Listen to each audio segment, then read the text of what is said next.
corridas, um clube de turf, corrida de cavalos.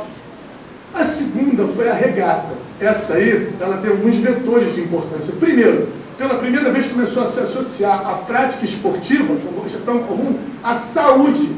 Porque surgia a questão do atleta. No turf ficava tudo muito ligado à questão do cavalo, né? E na regata não, na regata o que acontecia é que surgia a figura do atleta. E ainda com o deslocamento da cidade em direção à praia, esses clubes de regata começaram a ficar muito famosos e outras modalidades começaram a chegar. Então nós começamos a ver clubes envolvendo corrida, esgrima, tênis de mesa, começamos a ver as piscinas e começou a surgir o ambiente social que tinha como principal atrativo a prática esportiva com as suas cores, com as suas questões que envolviam o esporte moderno em si. Houve um capítulo especial. Basicamente, isso chegava através de estudantes brasileiros, filhos de famílias abastadas que iam para a Europa e trabalhadores europeus que vinham morar no Brasil e traziam de lá esses hábitos. Um desses movimentos teve um impacto colossal para a cultura de todo o povo brasileiro, uma dessas modalidades.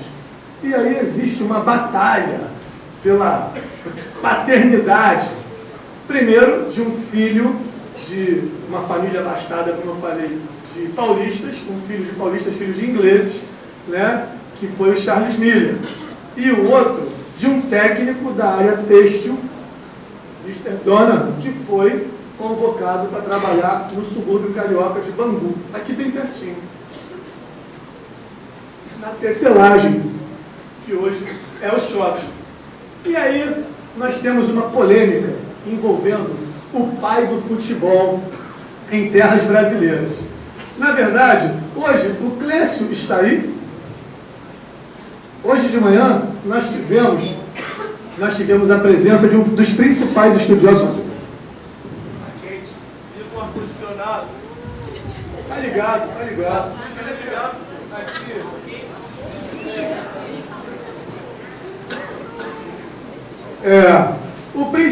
A principal polêmica ficou em torno disso, porque, assim, primeiro foi aqui, mas lá, 4 meses depois, foi com súmula, com regra, tudo certinho. O Donovan chegou aqui, queria jogar futebol, não tinha ninguém para jogar futebol. Ele arrumou um jeito de trazer peças, material, arrumou os colegas dele e fez uma pelada. Charles Miller fez o jogo realmente acontecer conforme as 17 regras. E aí o pessoal de São Paulo, quando quer agulhar a gente, fala assim, o que aconteceu lá em Bangu foi uma pelada. Pô, pessoal, só tem uma coisa. O futebol brasileiro, a modalidade foi reinventada por nós, vem da pelada. E não do esporte bretão que chegou aqui com os mais nobres. E tudo começou a ficar diferente realmente quando essas pessoas que eram das classes populares começaram a se aproximar de quê? Das peladas. Porque para jogar nos clubes abastados não dava.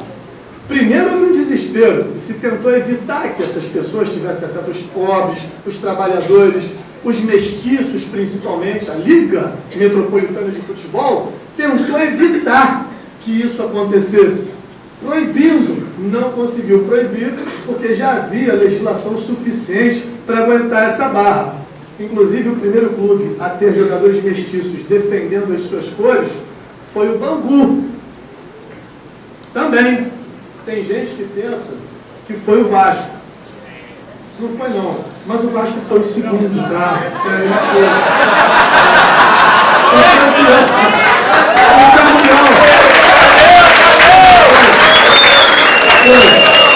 O campeão dos direitos civis foi o Bangu, mas o vice-campeão foi o Vasco. Que possivelmente vai ser o terceiro. Com esse tipo de bola, né, que também foi uma réplica bacana que a gente conseguiu de lá, as pessoas começaram a se apaixonar pelas questões que envolviam o futebol em terras cariocas.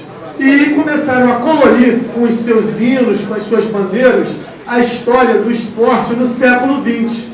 Nós poderíamos falar, além do Bangu, de vários clubes, mas para evitar, assim, nós não podemos nos estender, já estamos caminhando, daqui a pouco nós vamos encerrar, mas nós podemos falar um pouco a respeito de cada um dos principais clubes que se desenvolveram no cenário carioca, que ainda hoje permanecem fortes, principalmente tendo em conta a torcida que os apoia. Então eu vou falar algumas coisas rapidamente que são importantes sobre o Vasco da Gama, sobre o Fluminense e naturalmente sobre o Flamengo. Vamos falar desses três.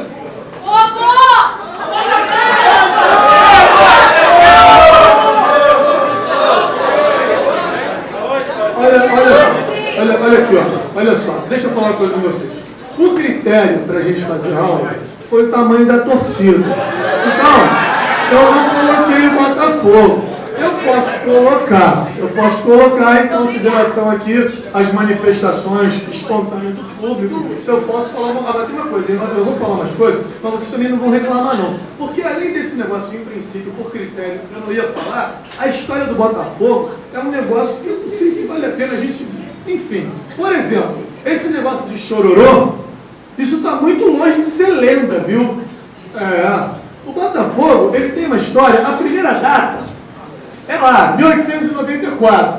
Mas tinha mais do que um clube com esse nome na enseada. Entendeu? Tinha o clube de futebol e tinha o clube de regata. E quando foi, lá em 1942, que essa foi a data mesmo, o que aconteceu? Estavam jogando uma partida de futebol e uma partida de futebol não, uma partida de basquete, e um atleta do futebol clube chamado Albano morreu na partida. Sofreu um ataque do coração e caiu duro, morreu em quadro. Foi todo mundo pro velório. E no velório, no chororô do velório, teve a fusão. Então o Botafogo nasceu de um velório, né? E aí, o hino fala muito disso. O hino, assim, o primeiro hino do Botafogo, vocês vão ver. Eu acho que esse hino ele foi composto no velório também. Olha o hino oficial do Botafogo. Olha só. Oscar.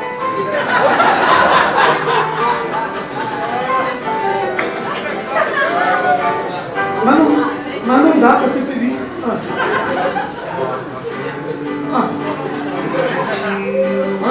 Pura glória do esporte brasileiro. A expressão mais viril. Olha só, não dá para passar uma barra, não dá.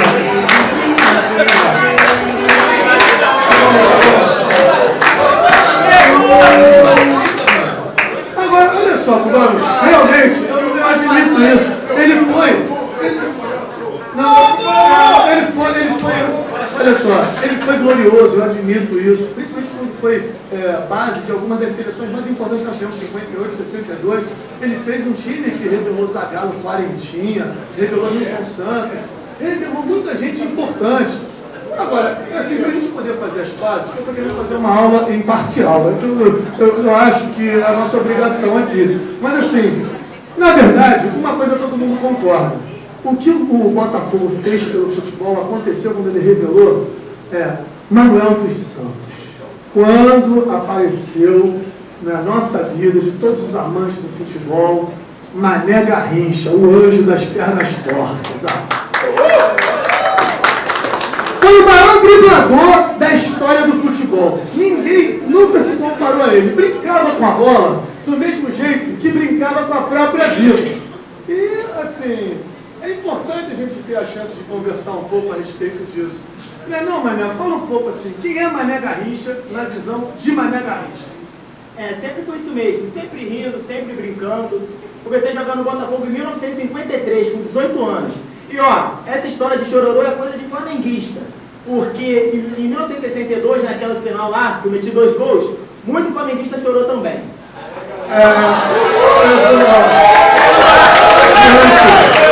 Diante dessa figura, meu pai falava dessa partida, ele falava uma coisa, sabe o que meu pai contava?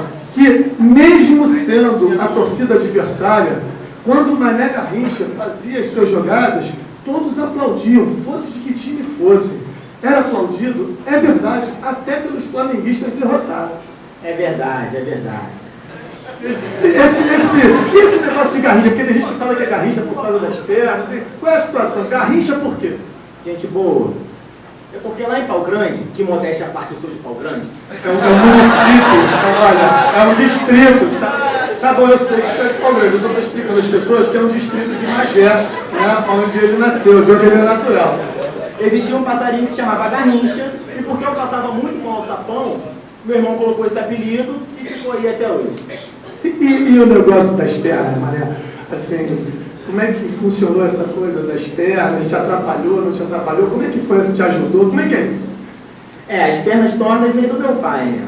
E assim, até me ajudava às vezes, porque quando eu ia driblar, o João pensava que eu ia driblar com a direita, eu ameaçava com a esquerda, driblava com a direita e quem ficava torto era o João. Que João? Quem é João? Todo aquele que tentava me marcar. Orlando, Bellini, até o Milton Santos, a enciclopédia do futebol. É isso aí, é verdade.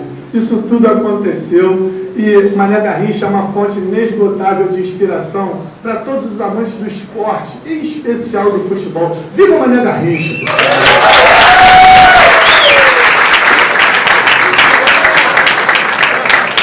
Bom, no início do século também, alguns estudantes, filhos de classes abastadas também, quase todos portugueses ou descendentes de portugueses, se reuniram e resolveram organizar um clube para a colônia portuguesa. Né? E assim nascia o Clube de Regatas Vasco da Gama.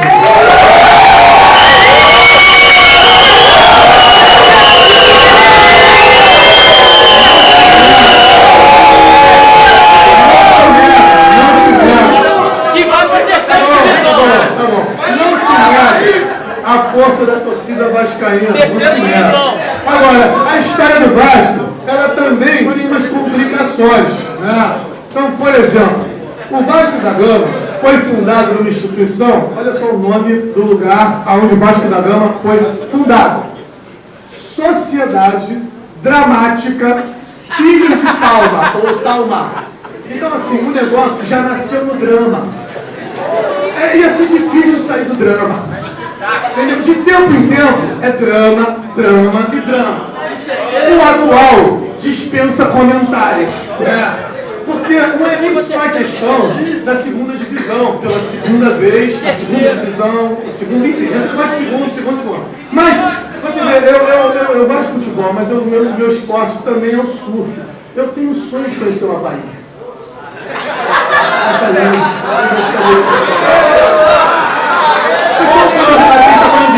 Eu gostaria de um dia ir ao Havaí. Se eu não torcesse, se eu não morasse no Rio de Janeiro, eu também torcesse para o Havaí.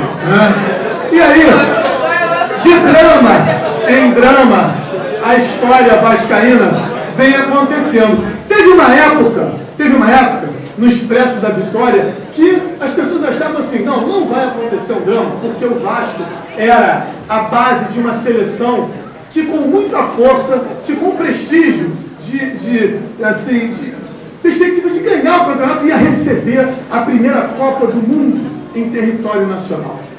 Houve uma candidatura e o Brasil venceu, foi logo depois da Segunda Guerra Mundial. Estava tudo muito complicado, nós conseguimos trazer uma Copa do Mundo para cá. E a base da seleção carioca, da seleção brasileira favorita, era o Expresso da Vitória, que vinha de uma série de títulos do Vasco da Gama, que não estava vivendo um drama. E que a gente, naquela época, a gente achava assim, que a pior coisa que poderia acontecer se um dia nós recebêssemos uma Copa do Mundo aqui, a gente achava que a pior coisa que podia acontecer numa Copa nossa, peraí só um instantinho, Mariana, seria perder de 2-1 na final. E o Vasco já estava com uma torcida muito forte e com essas características. Pode soltar, Mariana, olha o hino do Vasco. É diferente, olha só, parece uma canção bélica, parece uma canção marcial. Olha o sotaque. Parece que vai haver uma nova cidade de caravela, parece que vão tomar uma nova área para ser colônia de Portugal, né? Então, assim, é uma coisa muito marcada pela vontade, pela raça. Tá bom, Mariana. E aí, Com o Expresso da Vitória, já andando com essa força, nós vimos, como eles eram a base da seleção brasileira, a tradição de drama migrar do Vasco para o Brasil inteiro. Porque o que aconteceu é que nós perdemos a final. E nós perdemos a final, e nós ali também escrevemos o que talvez tenha sido a pior página, a história da história do futebol brasileiro, a página de racismo mais cruel. Porque um grande craque Cruz Maltino, o goleiro Barbosa, foi responsabilizado pela derrota por conta de uma suposta falha. E aquilo foi um absurdo. Você fez um grande tribunal nacional para condenar o Barbosa. Barbosa, que foi, sem dúvida nenhuma, um dos atletas mais importantes da história do futebol brasileiro. Então, o que aconteceu no Maracanazo não foi uma coisa muito decente, né? Fui humilhado. Aquele Parreira aí, que era junto técnico da seleção, junto com o grupo dele, disse que eu poderia transmitir uma imagem negativa e influenciar no rendimento do Rafael. Se eu só falar uma coisa, isso que ele está contando, sabe o que aconteceu? Foi em 50 que aconteceu aquele absurdo. Uma página racista, apesar de que nem falha foi. Na Copa de 94, para as eliminatórias, naquele jogo que aconteceu, que o Uruguai quase eliminou o Brasil, que o Romário acabou dando jeito na situação, ele foi visitar a concentração para poder passar uma energia bacana para os jogadores. O Parreira não permitiu. Isso é uma covardia, né, Neto? A pena máxima aqui no Brasil de um crime é de 30 anos. Eu pago por aquele gol muito mais do que isso. Olha, não paga não, viu, mestre? Deixa ele falar uma coisa. O senhor foi absolvido pela história, que é o maior tribunal de todos. Os que lhe condenaram João Cândido, condenaram Zumbi dos Palmares, condenaram com a ótica cega do racismo de cada época. E o senhor foi absolvido pela história e hoje figura junto desses como um grande herói da luta pelos direitos civis no Brasil e através do esporte. Traz muitos argumentos nessa direção. Viva Barbosa! Viva Barbosa! O Jesse Owens brasileiro, tem até uma semelhança com o Jesse Owens, né? Parece um pouco o Jesse Owens. Né? Bom, também no início do século, um grupo de estudantes que foi para a Europa voltou e fundou o Fluminense. Não veio de um clube de regatas, foi um clube social ligado ao futebol. Não, tem umas coisas, vamos fazer uma boa, vamos fazer sem parcialidade, tá? Mas assim, tem umas coisas que podem de tricolor, né? Então, assim, aconteceu de, em primeiro lugar, tinha dinheiro, né? Já compraram logo aquela sede que existe lá. Fizeram uma bela de uma sede, começaram a equipar a sede e começaram a fazer umas coisas que não é necessário. Tricolor faz e não é necessário.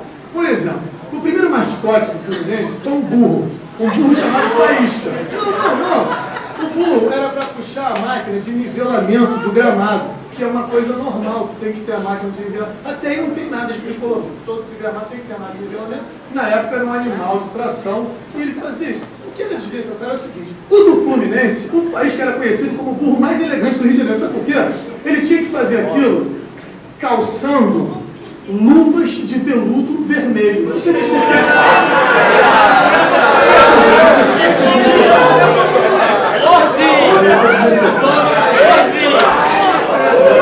Assim,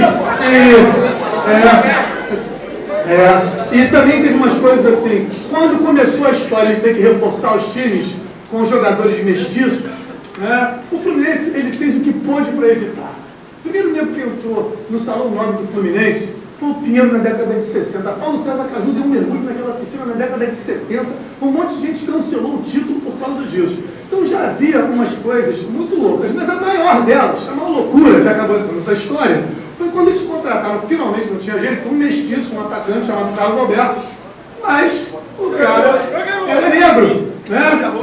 Então, maquiar o sujeito. Passaram pó de arroz nele, né? E aí, além do troço não dar certo, ganharam um apelido de torcida pó de arroz. mas sempre com um discurso de superioridade. O hino fala disso. Olha só, vamos escutar o hino do Fluminense, o hino oficial do Fluminense, olha só.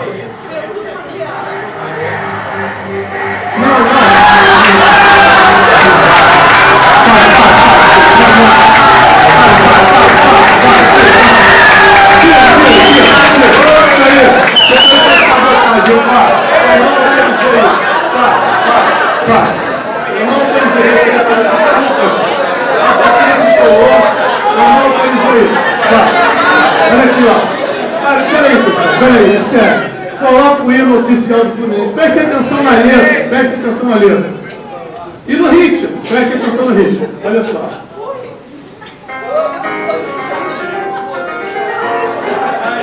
Fluminense é um cristal Essa coisa higienista. onde apuramos a energia. Levou lá ao claro sol, lutando em justas de alegria. Não, peraí, continua um pouquinho mais. Só tem esse pedaço aí? Também queria que vocês vissem. Não, peraí, não é esse não. Não, mano, peraí, coloca o hino mesmo. Esse hino que tá passando aí, esse aí é um ritmo norte-americano. Não, esse aí, isso é palhaçada dele. Bota o hino direito. Isso aí é um ragtime, entendeu? E a juventude tricolor, rapaz, gostava muito de dançar isso. Você dançava mais ou menos assim. Onde apuramos a Pesquisa na internet, eles dançavam assim. Isso é ragtime.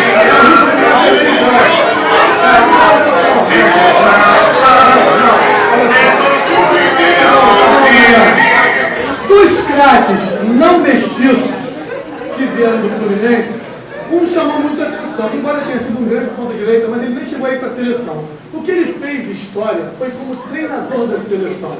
Ele apareceu no Fluminense e aí, assim, nos trouxe possibilidades bacanas de gostar do futebol. No Fluminense surgiu Tele Santana. Tele Santana. Treinador, é ele, não é igualzinho, não, é ele. Treinador das Copas de 82 e 86 e tido como o último suspiro de futebol romântico e bonito. É verdade. Bonito é adjetivo. Ninguém aguenta mais futebol de chutão, essa história de boom, dar no campo alto. O tricolor hoje gosta do campo, pegando a bola, driblando, pegando as jogadas. Esse negócio de resultado é o que vale, gol impedido, de nome, isso não existe mais. O futebol tem que ser bonito. É o conca e não o boom. Eu acho isso também, mestre. O senhor está certo. Agora, esse negócio de futebol de resultado, mestre, o senhor não ia provar umas coisas no Fluminense hoje, não. Por exemplo, além do gol do boom, dando chute. Do Gum, quero deixar bem claro que eu não estou fazendo nenhuma salvação a Nimorixá. Além do Gum, dando chutão para frente, né? Existe também a situação do Fluminense hoje, querer resolver as coisas na base do advogado, professor. O senhor não ia gostar muito disso.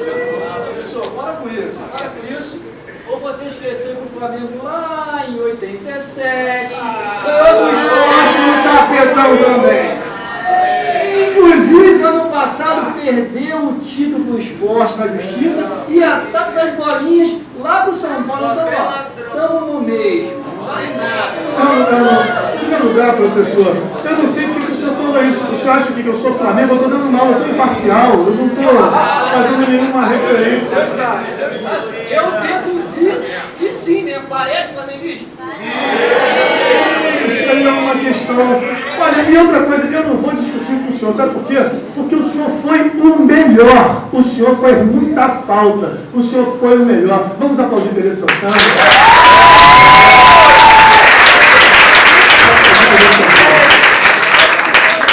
Bom, em 1895, com 5 planetas alinhados,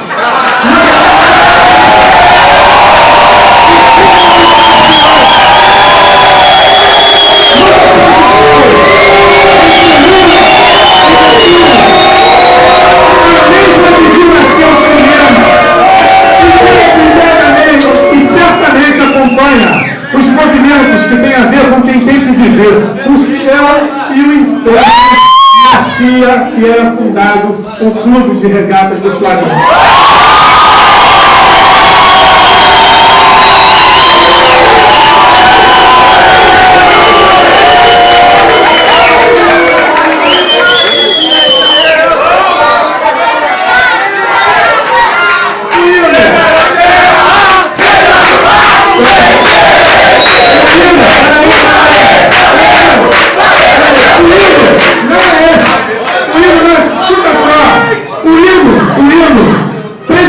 Escutem o hino oficial do Flamengo. Escuta.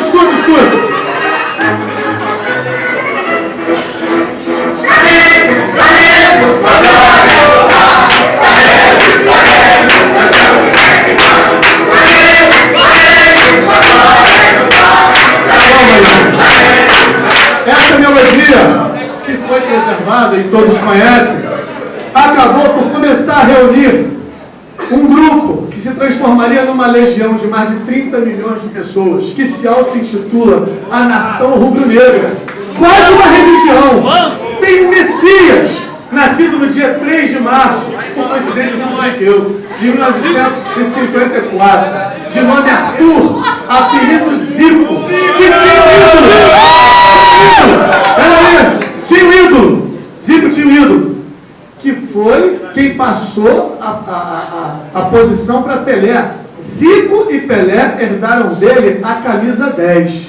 Esse ídolo que inspirou a esses gênios foi Mestre Dida.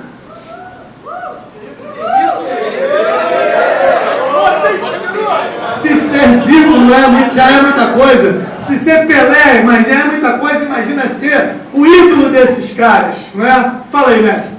Professor, sabe que eu não sou carioca, sou alagoano de Maceió. Eu vim pro Rio porque o time de vôlei do Flamengo foi jogar lá na minha cidade e assistir o jogo meu pelo CSA. Só vim porque era o Flamengo, o único time fora de minha terra que eu tinha vontade de jogar. E não deve ter ficado arrependido, né, mestre? Porque o Flamengo lhe deu muitas glórias, trouxe muita coisa, e nós precisamos aplaudir o mestre Dida, sem dúvida. Esses craques do passado foram responsáveis por um futebol diferente. Mas como é que nós íamos torcer para um futebol diferente? Com músicas de guerra? Com ragtimes? Com músicas de velório? Havia necessidade de uma revolução nisso. O espírito carioca e brasileiro precisava entrar na questão dos hinos também. Aí entra em campo um craque que atuou nesses e em mais outros tantos clubes. Entra em cena Lamartine Bala.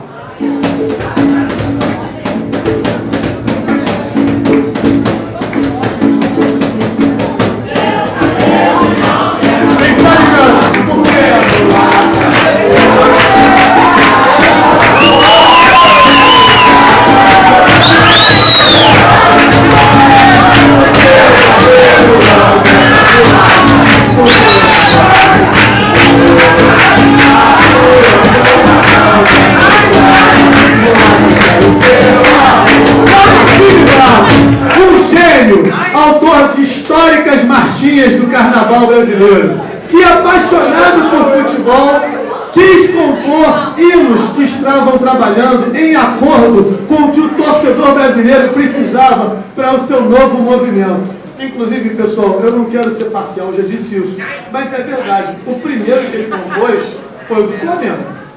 É até verdade, foi o primeiro, mas não foi o mais bonito. Bom, vamos discutir. Qual foi o mais bonito? Qual foi, mestre? Esta condição guardei para o América no meu coração!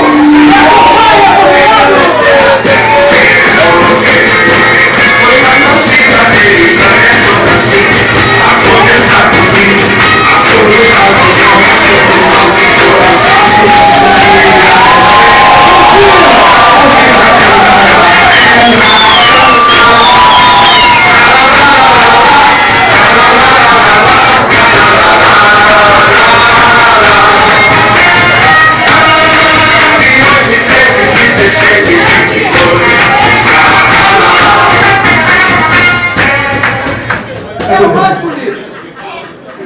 Mas não caprichei só pro meu time. O do Botafogo, por exemplo, é o aluno do jeito feliz. Bom, o hino de Lamartine para o Botafogo realmente tem lá algumas diferenças.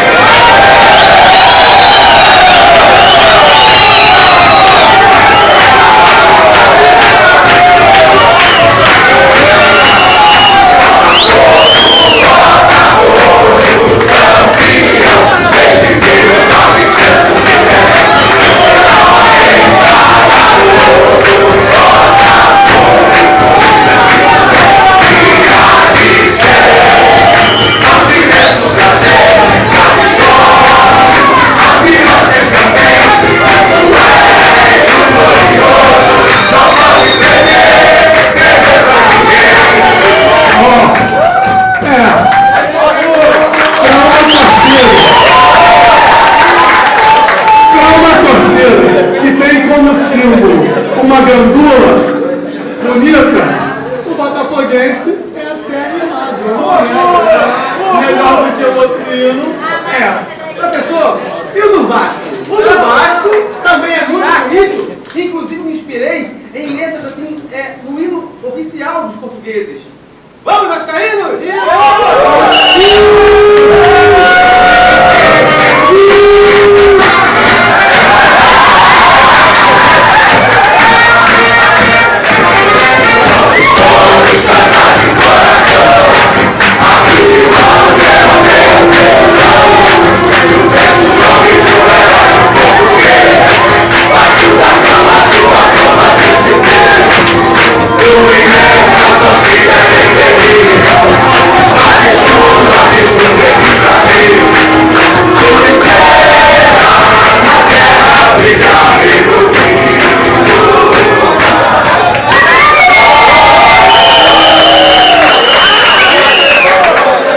Só de Mr. M, eu admito, a torcida vascaína, ela é animada, eu não consigo entender porquê, mas eu acho.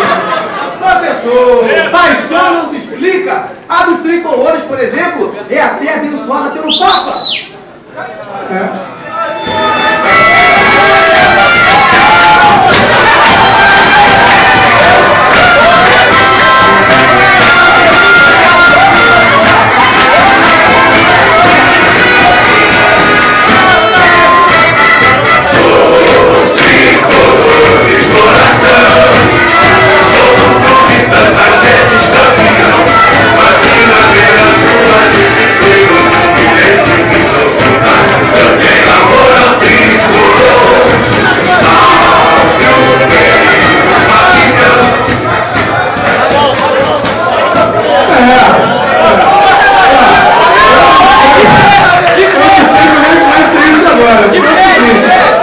Agora o Papa tem time de futebol, é campeão do Libertadores. Eu não sei se é campeão da Copa Fluminense não, mas em todo caso é verdade, é um símbolo da torcida. Só que é o seguinte, o desses eu entendo até menos a animação. Entende sim, professor, porque és um apaixonado também por um time que